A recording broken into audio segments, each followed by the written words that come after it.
Olá, amigos. Tudo bem? Na aula de hoje, nós vamos tratar do regime militar e da nova república. Observe esta imagem. Imagem, comício que inaugura a campanha pelas diretas já em 1984. Vamos iniciar pelo regime militar, implantado em 1964. Vamos observar as razões do golpe. Observe o quadro. Golpe de 1964.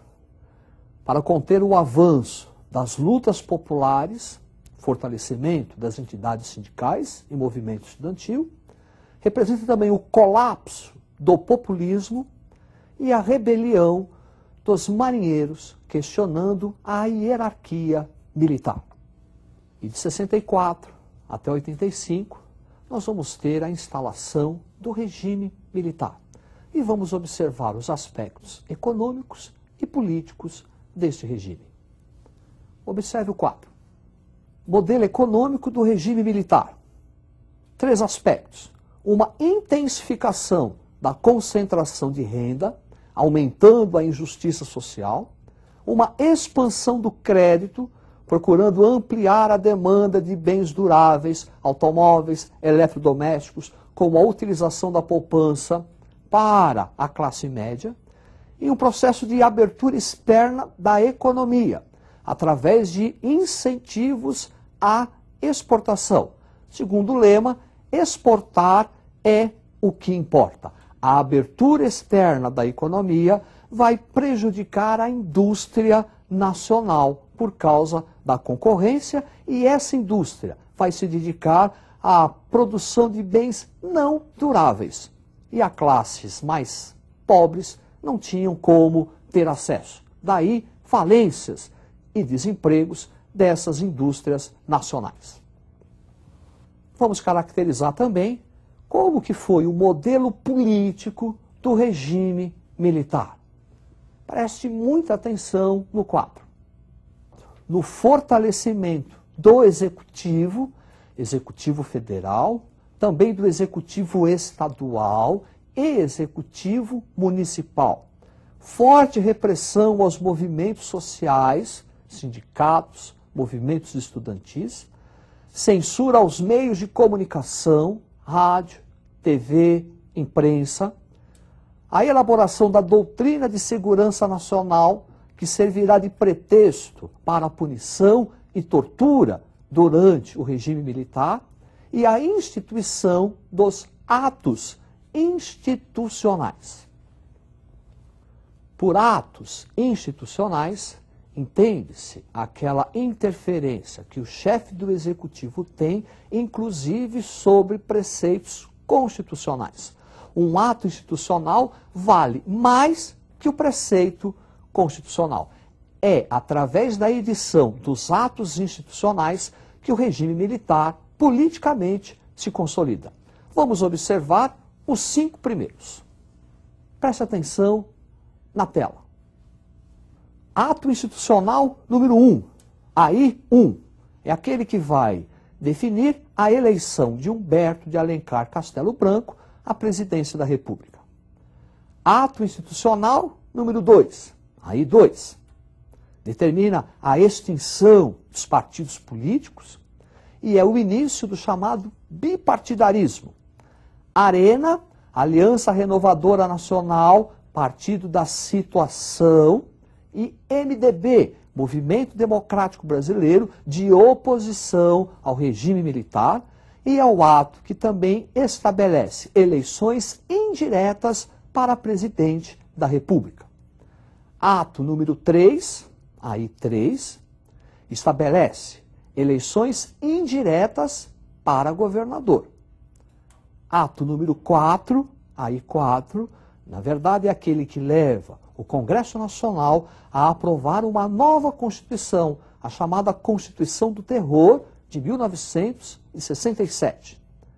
E o ato número 5, aí 5, o símbolo da ditadura militar, representa a ampliação dos poderes do Executivo, podendo fechar o Congresso Nacional, podendo dissolver assembleias legislativas e câmaras municipais. E os direitos individuais, todos estavam cerceados. E o governo ainda poderia decretar estado de sítio.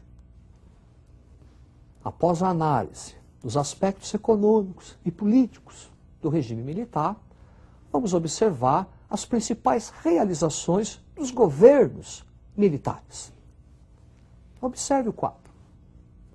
Primeiro governo militar, Humberto de Alencar, Castelo Branco, 1964-67.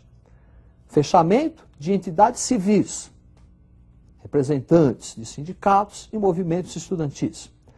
É o início do bipartidarismo, ato número 2, Arena, MDB, e rompimento diplomático com Cuba. Agora, governo de Costa e Silva, 1967-1969. Há uma rearticulação da oposição. Então, os sindicatos voltam a se fortalecer, o movimento estudantil também, e alguns políticos começam a questionar a ditadura militar. Movimento estudantil, uma série de greves e passeatas. Foi exatamente para conter a rearticulação da oposição que no governo de Costa e Silva foi editado o ato número 5. Costa e Silva morre, não termina o seu mandato, e quem vai ocupar a presidência será Emílio Garrastazu Médici. Durante o seu regime, há um recrudescimento da censura e um recrudescimento da tortura e opressão. Vamos observar esse governo. Preste atenção no quadro. Então, o governo Médici, 69 e 74, caracterizado por uma intensa repressão militar. Essa intensa repressão militar provoca atos de guerrilha contra o regime. Atos de guerrilha urbana. Destaque para Carlos Marighella. Atos de guerrilha rural. Destaque para a guerrilha do Araguaia e para o nome de Carlos Lamarca. É também a época do milagre brasileiro. É uma época de expansão do consumo, é uma época de crescimento industrial brasileiro, de investimento das multinacionais no Brasil e de grandes construções faraônicas, por exemplo, a Transamazônica e a Ponte Rio-Niterói. E um período de neopopulismo. Neopopulismo caracterizado, por um lado, intensa repressão militar e, por outro lado, um forte apoio popular ao regime militar. Isso porque Médici soube aproveitar-se muito bem das conquistas esportivas do Brasil na década de 70. Um tricampeonato mundial de futebol, Éder Joffre no pugilismo e Emerson Fittipaldi no automobilismo, iniciando-se assim uma verdadeira campanha ufanista. Brasil, ame-o ou deixe-o. O próximo governante militar será Ernesto Geisel, e a partir dele inicia-se a crise do regime militar. Preste atenção no quadro. Governo Geisel, 1974-1979, caracterizado pelo início da abertura lenta, gradual e segura. Daí uma série de avanços e retrocessos nessa abertura.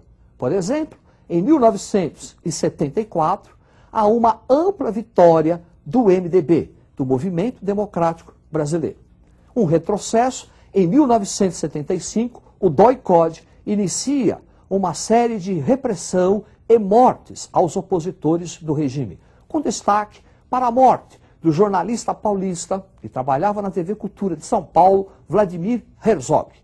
Edição do pacote de abril, que vai manter as eleições indiretas para presidente e ampliar o mandato presidencial. 1978, uma enorme greve de metalúrgicos no ABC Paulista, sob a liderança do líder sindical Luiz Inácio da Silva, o Lula. E no final do governo Geisel, revogação do ato institucional número 5. Governo Figueiredo, 1979-1985. No seu governo, um agravamento da crise econômica, início da liberdade de imprensa. 1979, uma ampla greve no ABC Paulista. No mesmo ano, lei de anistia.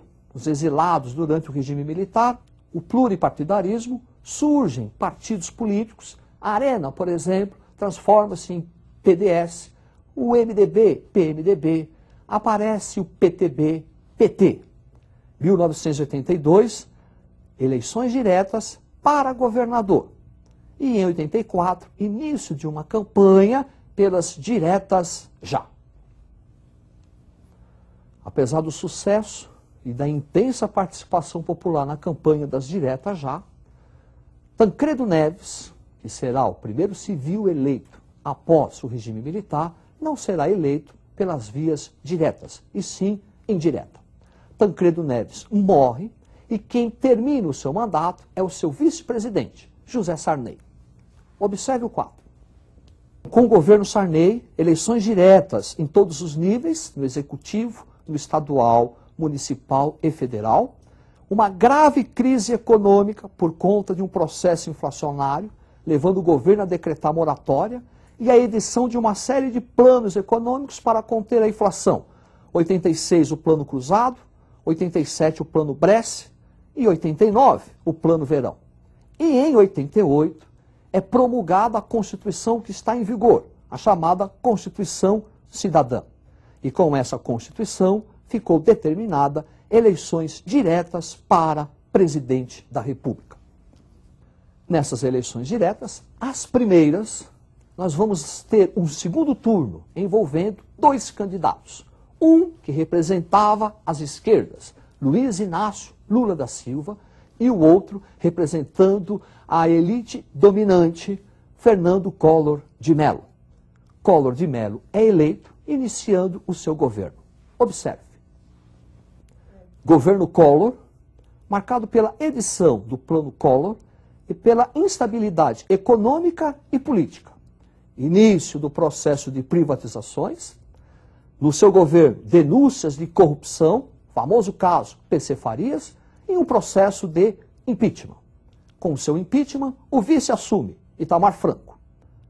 Plebiscito de 1993, que vai manter a república e o presidencialismo. Adoção do Plano Real para um combate à inflação. Período de especulação financeira, forte abertura econômica, caracterizando falências e desempregos. Após o governo de Itamar Franco, vai ocorrer o duplo mandato de Fernando Henrique Cardoso, caracterizado por uma maior inserção do Brasil na globalização econômica. É isso aí. Uma boa sorte, estude e até a próxima.